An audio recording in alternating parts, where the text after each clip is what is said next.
It started with a writer and a submarine commander known as Doug the Thug. The name Tom Clancy brings a vision of the realism element. It brings a link to movies and books that are pretty much common to a large population. He was very much a decision maker. His history in the British Navy, and this is the direction we're going to go, and this is it.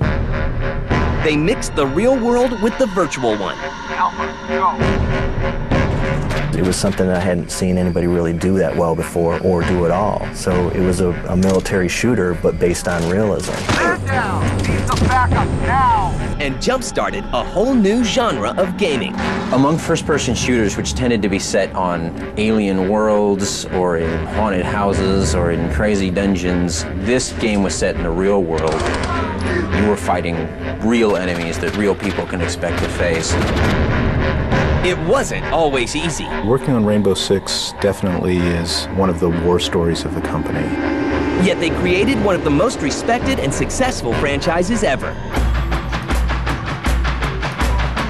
When Rainbow Six became popular, I told my wife that it was lightning in a bottle, but it was a lie, because lightning in a bottle only happens once. Gear up and get ready for the story behind Red Storm Entertainment. Am I safe now? Escorting hostage.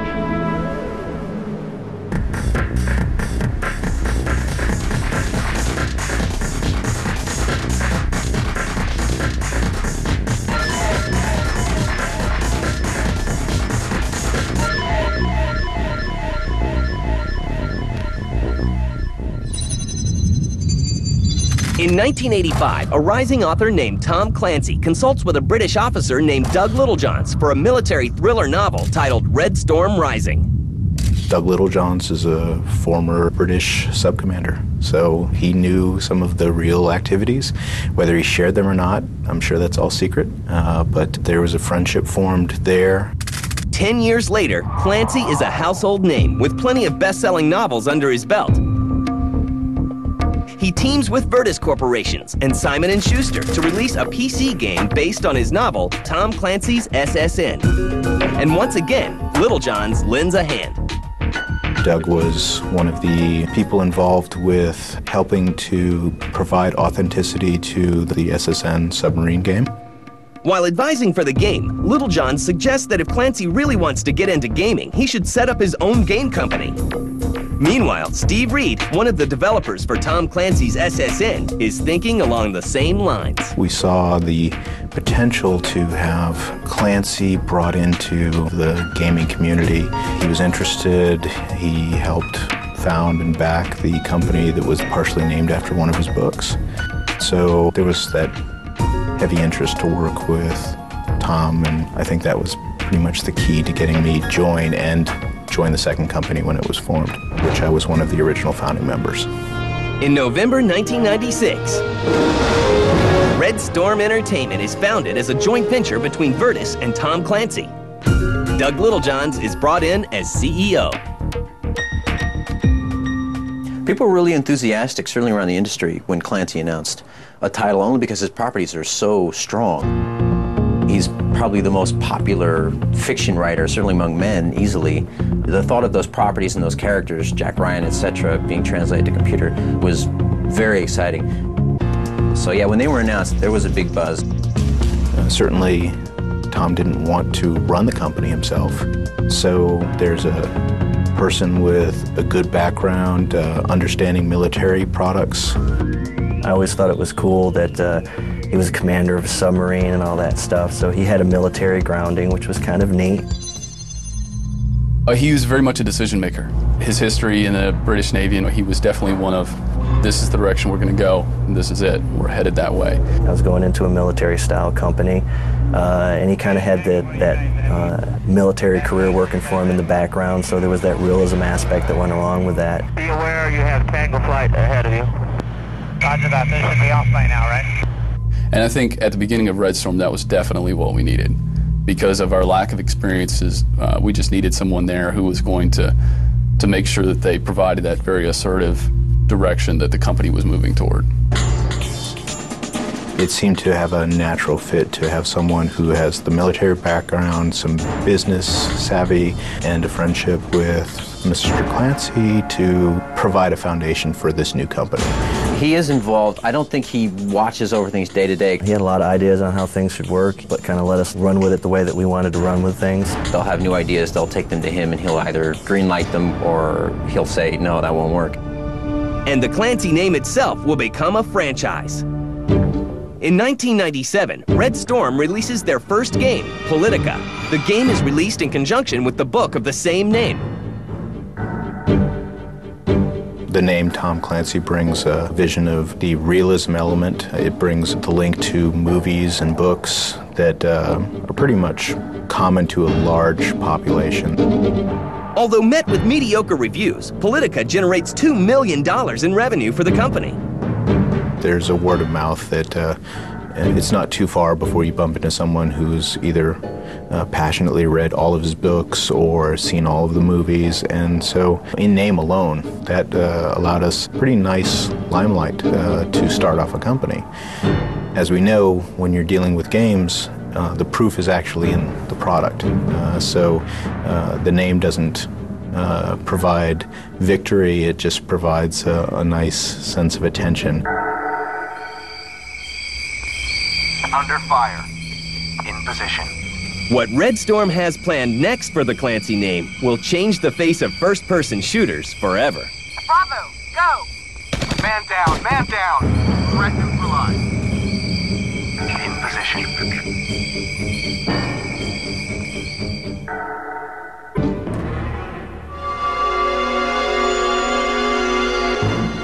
With their first game, Politica, behind them, Red Storm Entertainment focuses on something completely different.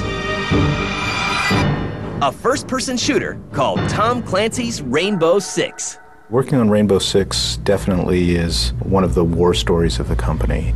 It's easy to see that when you're starting out as a small independent company that there is a make-or-break sense of, you have to have a strong product. We were really trying to establish a brand, and that's a huge hurdle for a new young company. It was first announced on our cover, PC Gamer cover, as a bit of a surprise. People were sort of looking at us askance, like, why is this game here? And we thought we were taking a bit of a flyer on that one. We'd seen the game, and we knew it was wonderful. But no one else really knew what it was or what it was about. So when we put it on our cover, that's considered in our office one of the biggest gambles we ever took. As development starts, Clancy makes a critical call. It must have a heavy focus on realism. Well, it imposed difficulties, but I wouldn't say that's the reason why the game would be difficult.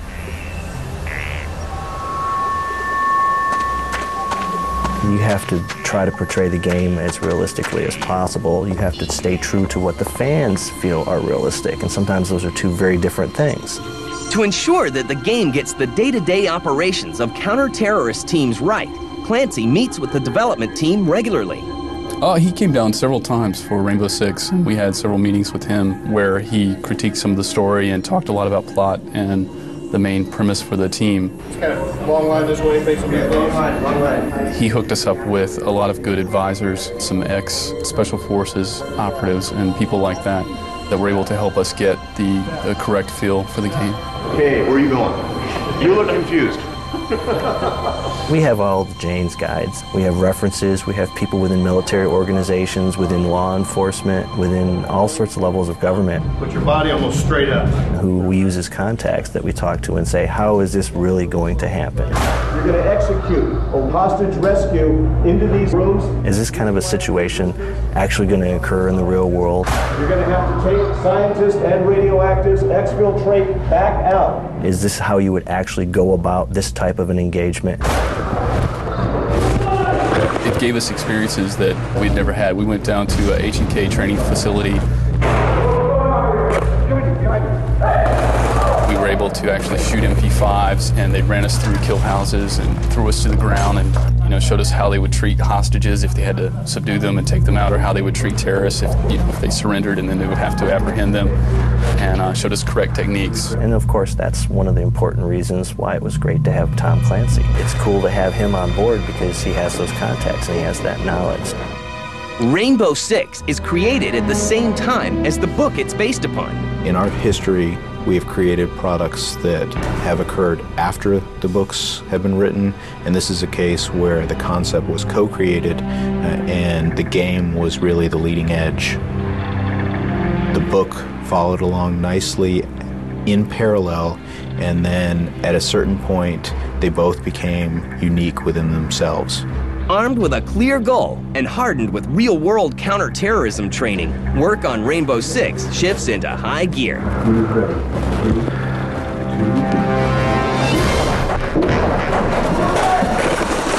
We were all really excited about it because it was our first big game, first big experience, and so we were looking forward to it. The majority of staff was working on that product.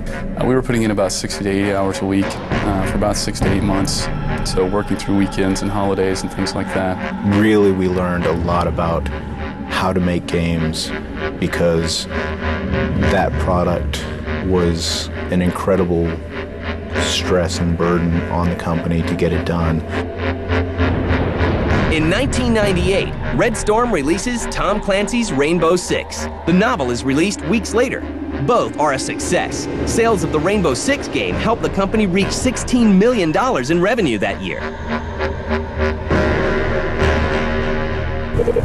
Your mission is to disarm all explosive devices and neutralize the aggressors. At first, it was staggering. In position. The reviews and whatnot that came in were generally very, very good. Contact. They knocked us in the areas that we were expecting to get knocked on because we were new. We didn't have a new high-speed engine. But a lot of people loved the gameplay, and they loved the tactical problem-solving that you had to do. So it was very exciting. In position. And very rewarding. Among first-person shooters, which tended to be set on alien worlds or in haunted houses or in crazy dungeons, this game was set in the real world. Alpha, go. You were fighting real enemies that real people can expect to face. Man down, man down. Need some backup now. And there was an element of authenticity to that no other game had really even attempted to do. It succeeded brilliantly in rendering that real environment. Bravo, go. That was what was different about Rainbow Six. That's what it was unique. It really felt like a real tactical situation as opposed to running away from an alien carnivore. Bomb neutralized. Not only is Clancy pleased with the results, but so are the people that he writes about in his books. We had a lot of SWAT people, a lot of military people playing our game and giving us feedback, sending us emails. Under fire. Tango down. Man down, man down. That was sort of affirmation and confirmation that we had done a very good job of representing those forces well. Tango down. Rainbow Six creates an entirely new subgenre, squad-based tactical shooters. Development of an expansion pack called Eagle Watch and a full sequel to Rainbow Six begins right away. We decided to launch additional material in forms of mission packs, and that actually created a wonderful cycle for the company where we offset full production of large-scale games against producing some of the additional mission pack materials. And then we had basically 9 months to get a sequel out to a hit game. That's not a very big period of time in gaming standards. So we had a very robust feature set that we were trying to put in to make sure that we stayed loyal to the fans, but also to ourselves. The name of their first sequel is Rogue Spear. So now we could push for that stuff to get into Rogue Spear. And everybody was so very passionate about it and very excited about it. Escorting hostage. In September 1999, Tom Clancy's Rainbow Six Rogue Spear is released and becomes another instant hit. Red Storm's revenues for that year hit $60 million. Rogue Spear was a chance to really sort of flex and really try to experiment and do some new stuff. Buoyed by their success, Red Storm decides to try something new, but the results will be just shy of disastrous. Mission failure. A hostage was killed. Come with me. Right behind you. Escorting precious cargo. After the release of Rogue Spear in 1999, It's okay now. Escorting Red Storm tries to break away from the first-person shooter genre it's known for. We've had a few other types of games that haven't been these major brands. Some of them have been other Clancy-style games where they were attached to a series of his books. There were Shadow Watch and Ruthless.com. But the results are disappointing. You want them all to be great, but sometimes they're not going to work well. And we're just lucky that we've had some good successes to counterbalance the ones that haven't done so well, but we're still proud of them because we know that the people really put their heart and soul into them. They worked really, really hard, and unfortunately, sometimes it just doesn't happen. Red Storm decides to return to what they do best. Realistic tactical shooters. They really found what they did well, which was the tactical shooters, and they made a mint on that. In May 2000, the company is acquired by French publisher Ubisoft for $45 million. With a new publisher and newfound resources, work begins on Red Storm's next big game, but it isn't part of the Rainbow Six series. We wanted to diversify a little bit. We wanted to make sure that we had other things that we could rely on and make sure that we were creating and we could do different things. Starting from crouch. Ghost Recon takes the gameplay style of Rainbow Six. Let's go outdoors, let's go military. Instead of being part of a counter-terrorist team, the game puts you in the boots of an elite special forces unit in the Army. We really tried to take that whole concept of squad, military-oriented, and to really just sort of, a good analogy, sort of take the safety off. Because you had to be very careful in Rainbow Six and Rogue Spear of making sure you were only engaging terrorists and that you weren't hitting hostages and whatnot. Well, with Ghost Recon, it's more of a military assault. Ghost was a nice change for us because we wanted to see what we could do in the same type of play space, but we wanted a little bit more room. We wanted the ability to go into some different settings and some different type of play experiences that we did not have when producing the Rainbow style of games. Once again, the Red Storm team does some intense research to make sure they get the details right. We took some trips down to Fort Bragg, North Carolina, to check out their Land Warrior system. So we had some contacts there, and they were showing us some of the latest technology. So we looked to try to include some of that philosophy into the design with the command map and giving orders on the fly. So we were looking for ways to take the planning out of this pre-action experience and pull it into the action so that it was more of a definite cause and effect relationship between what the engagements were and what you needed to do. Seems quiet enough. Too quiet. Producing something like Ghost Recon, you might say it was a hard product. It had the largest staff working on it.